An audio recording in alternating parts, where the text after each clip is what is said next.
Maybe to address all of that, the House has conjured up this idea of a tax reform 2.0. Now, keep in mind, a lot of the benefits for individuals expire around 2025, unlike corporate tax rates that were cut throughout the 10 years. For budgetary reasons, they had to stop it at 2025, and they hope to pick it up again. And that's what this 2.0 measure is all about, making sure they can make permanent all these individual rates for good reason. Republicans are pointing to a new study out by the Heritage Foundation and others that shows that the average American family has saved about $2,900 this year, but they look at it a little differently. It's not what they're saving.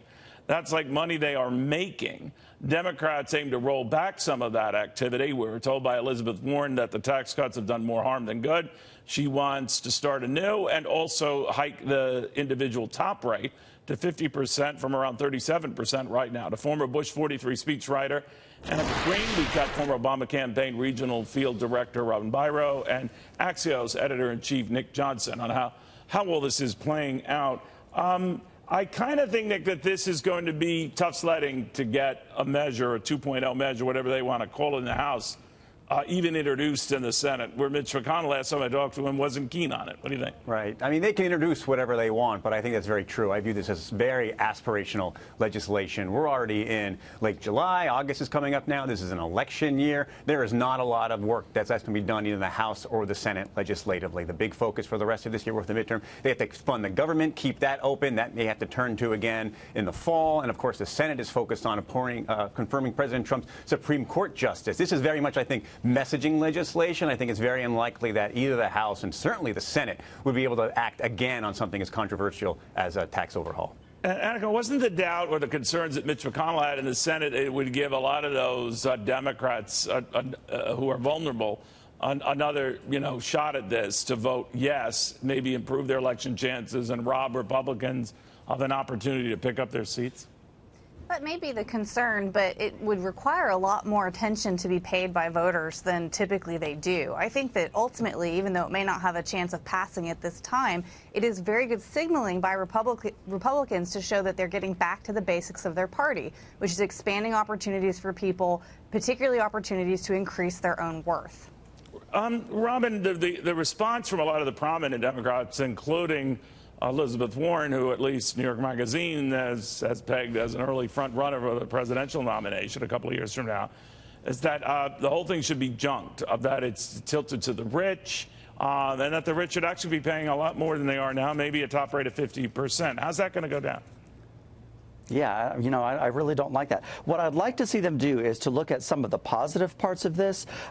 For example, I support the universal savings account. I think that sounds like a great idea. So I wish that they would talk about that. In favor of cutting startups' initial costs. I think that's great. So I'd like to see them talk about the good things while also talking about some of the things they dislike that could be improved upon on this plan. I think that would do much better for optics than just coming out against it lock, stock, and barrel, Neil. This battle for the soul of the Democratic Party goes something like, and you've raised this before, there's the very hard left, position. Maybe that's espoused by an Elizabeth Warren who does recommend taxing the rich more, junking this whole tax plan. Where does this all go, and what does it say about the Democratic strategy that's sort of like a more recent version of the crumbs remark that Nancy Pelosi made? Yeah, I think the way to look at this is a lot of messaging. We're a long way away from the 2020 election, and so we've got a long primary season to go for. And if you look at how a Democrat would position themselves in a primary, very similar to how a Republican would position themselves on a primary, you're looking for the real core base of either side of that party. And I think but that's where Elizabeth the passion Warren, is. That seems right, to be where that's the passion exactly right. And I think the passion in that party on Democrats right now would absolutely be to blow away the Republican tax bill, to abolish ICE, Medicare for all, single-payer health care.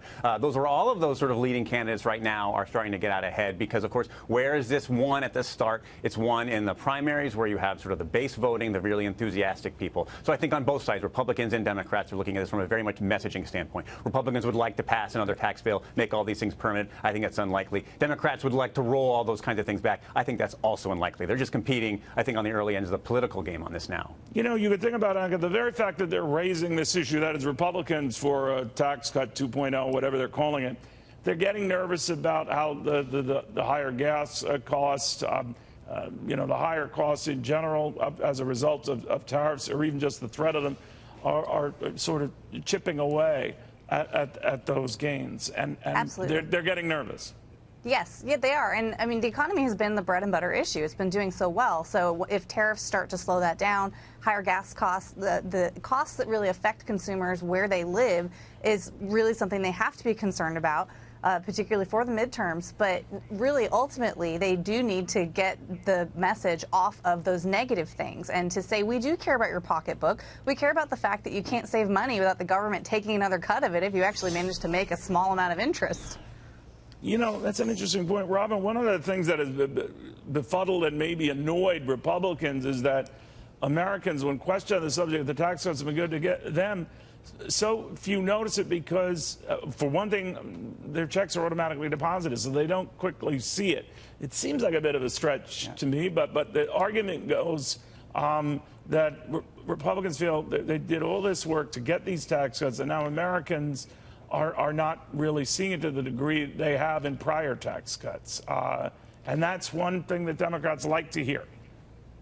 Well, there is an explanation for that. It's very simple, and that is that their health insurance premiums are going up. So actually, the take-home pay is not all that different. That's one thing that Democrats do plan on seizing upon in the midterms, is specifically health care and the insurance premiums, and what we can do, what this administration has done to sabotage Obamacare, what we can do to right the wrongs. Neil. All right. We shall see. Guys, I want to thank you all very, very much.